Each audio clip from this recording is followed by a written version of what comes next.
आगे चलते हैं फिर। और साथ ही पैरेलल जो है ना साइट को भी खोल लेते हैं ताकि आपको पता लगे कि आज साइट का कौन सा हिस्सा हम देखने वाले हैं। आज वेबसाइट में से किस चीज़ को देखेंगे हम, और कोशिश करते हैं स्पीड अप होते हैं कि इसको ख़त्म करें HTML को। ठीक है, ज़रा लंबा नहीं करना इसको। ये मैंने वेबसाइट खोल ली, इसका मतलब क्या हुआ, हमने एक वेबसाइट के अंदर टाइटल को भी लगा लिया, हमने वेबसाइट के अंदर फेविकॉन इमेज भी लगा लिया। फेविकॉन इमेज कोडिंग के किस हिस्से में आता है? हेड में आता है। ओके, और फेविकॉन लगाने के लिए टैग कौन सा होता है? लिंक। गुड भाई, जबरदस्त, सही हो गया। मेरी वेबसाइट नहीं खुल रही है, वैसे ठीक हो गया। चलिए हम ऑफलाइन खोल लेते हैं अगर इसको खुलने में दिक्कत हो रही है।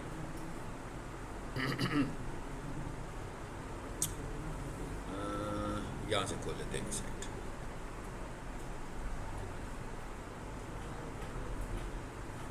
पहले मैं ऑनलाइन वेबसाइट्स खोल रहा था ना, ये अब वेबसाइट मेरे पास ऑफलाइन पड़ी हुई है, मतलब मेरे कंप्यूटर पे सेव हुई है। इसी तरह आपको भी मैं दूंगा ये वेबसाइट, कि जब हम लोग ये ज़रा HTML को अंडरस्टैंड कर लेंगे, क्योंकि जब वेबसाइट होगी, पूरी वेबसाइट बेसिकली हमने HTML के टैग के साथ तो नहीं प्ले करते रहना ना, एक्चुअली तो हमने वेबसाइट की SEO करने के लिए उन टैग कमाल करना है। ठीक है, सो ये जैसे साइट आ गई है, इसका ये समझ लिया, ऊपर वाला हिस्सा फेविकॉन भी लगा हुआ है, ऐसे ही है ना, टाइटल भी लिख दिया, ठीक हो गया। उसके बाद ये हेडिंग स्टाइल्स भी आ गए, फाइन। पैराग्राफ, अब ज़रा इसको पहले फोकस करते हैं, फिर तस्वीर पे आएंगे। एक पार्ट आ गया। ये क्या है जी? पैराग्राफ है। जैसे आप किसी भी डॉक्यूमेंट में पैराग्राफ लिख लेते हैं। There is no role of paragraph in SEO, ठीक है, बट कंटेंट का तो एक बहुत अहम हिस्सा है पैराग्राफ, तो इसलिए हमें इसका पता होना चाहिए कि इसके लिए टैग कौन सा होता है।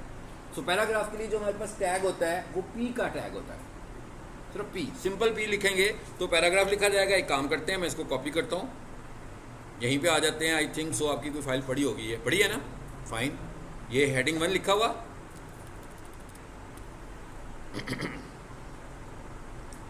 Content writing practice. चलें जी, मैंने इसको हेडिंग दे दिया कि हमने इसका H1 लगा दिया। अब इसके जब भी हम कोई हेडिंग लिखेंगे, इसका मतलब क्या होगा कि वो हेडलाइन है किसी की, तो उसके नीचे कोई कंटेंट होगा ना, उसका कोई सब कंटेंट होगा, इसके अंदर कौन सा कंटेंट आ रहा है। सो उसका अंदर का कंटेंट के लिए क्या यूज हो रहा होता है? पैराग्राफ। लो जी, हमने लिख दिया पैराग्राफ, और मैंने वो जो वहाँ से कॉपी किया था कि टाइपिंग ना करनी पड़े, मैं यहाँ पर पेस्ट कर देता हूँ। ठीक है, वो एक ही लाइन में आ गया, क्योंकि ये नोटपैड है तो ये कोई बहुत अच्छे माइक्रोसॉफ्ट वर्ड की तरह तो नहीं है कि एक लाइन ख़त्म हो तो दूसरी में चला जाए।